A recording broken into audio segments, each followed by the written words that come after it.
Hi BookTube, it's CMF1267, Connie, and I'm here to do a couple quick mini reviews. I've read 3 short story collections and 1 nonfiction book, so I just wanted to quickly go over those. So the first short story collection, and I don't have it with me because I already returned it to the library, was Tom Hanks' Uncommon Type. I highly recommend the audiobook on that. He has done a collection of short stories that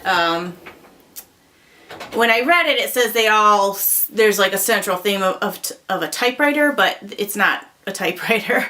There's like a typewriter in each of the stories, but most of the stories it's just a very small part of it.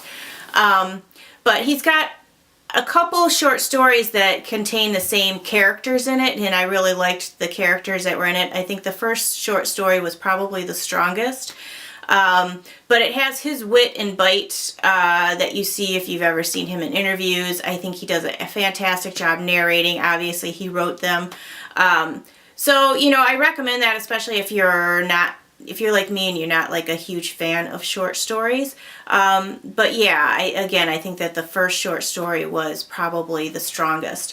The second short story collection that I read and I really, really liked is How to Breathe Underwater, and this is by Julie Oranger.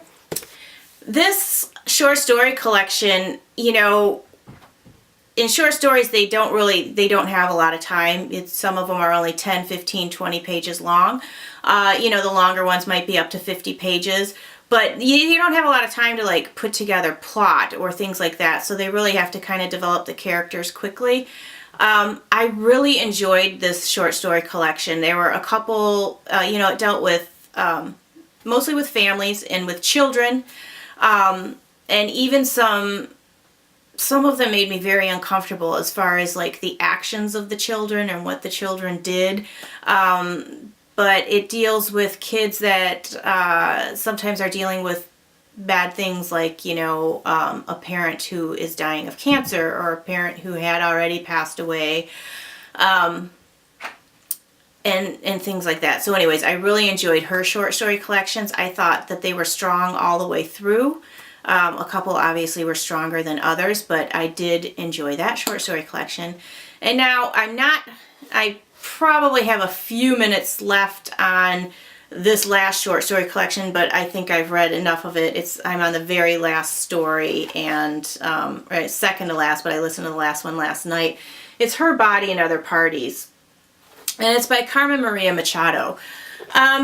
They've made this was nominated for the National Book Award, and there's like this big thing. Everyone's talking about how great her writing is, and this takes me back to where I feel like, you know, when we went from Julie Oranger, who I really enjoyed her short stories, and now coming to this one, these are not for me. Some of them are okay. There was one that dealt with,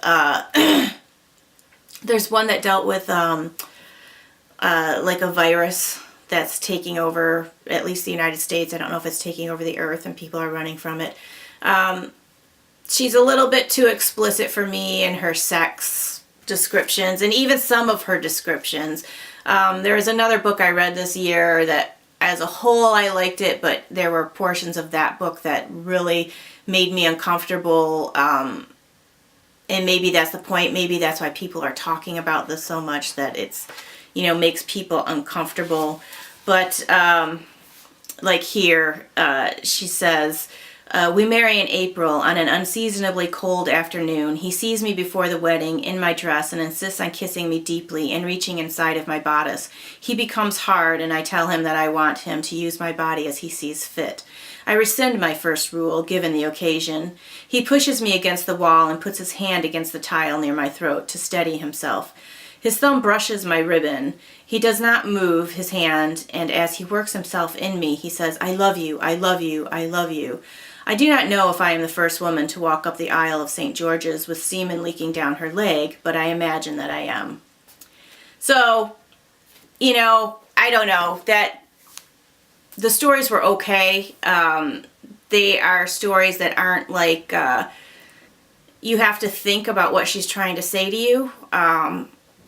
and I don't really like to put that much work into my reading. So I'd like to see and give her another chance. I think the writing's good, but it's just not necessarily my style. But I would like to see maybe if she writes a novel, I would give it a chance and see. Again, I ended up purchasing the audiobook for this because I tried to read it, and that first story I couldn't get through, so I have listened to it all on audio and then followed along in the book, and that made it a little bit easier. So you might want to check out the audio.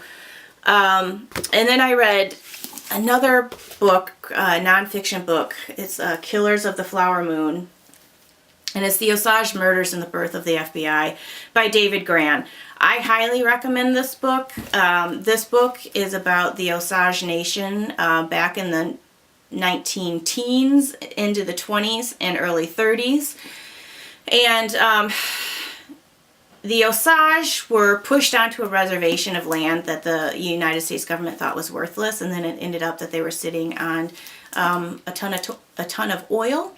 And so they became very rich. And Osage, members of the Osage tribe started being killed off. And the birth of the FBI here is that they ended up sending in, it was the Bureau of Investigation to begin with, and then it later became the Federal Bureau of Investigation. And they cracked the case, but when this author went back to look at what had gone on, there ended up being a lot of other Osage tribe members who were killed, and he gets into why they were killed and what the conspiracy theory is. So this book is kind of separated into three. I also listened to the audio as well as followed along the book. It's kind of separated into three sections. Your first section is narrated by a woman, and I should have looked this up, but I don't know the name of the narrators. I'll try and put it in the description. And it just kind of loosely tells the story of the Osage Indians and the start of the killings. And then the second section is narrated by a man, and that gets into the investigation by the FBI and the local lawmen. And then the third section is narrated by another man, and again, I'm going to put these names in the descriptions. And it gets into the author's investigation of what happened. So I highly recommend this book. I really liked it. I had seen it everywhere, and I'm really glad I read it, especially since November is Native American History Month. And I'm currently reading, and you can see about 3/4 of the way through, The Collector by John Fowles. Lee Nicole had recommended this on her channel, and she had talked about reading the book You, and said that someone had recommended this book to her and said that it was done better. And at first I was kind of like, I don't really know if it is. Now, if you've never read the book You, it is told from the perspective of a stalker. And this book is as well. But this book now, I found that it is separated into 4 sections. 2 kind of long sections and then 2 kind of short sections. I'm on the second section. So the first section is narrated by the stalker. And so I thought, well, it's really not done better than You. However, the second section is told from the perspective of the woman he stalked and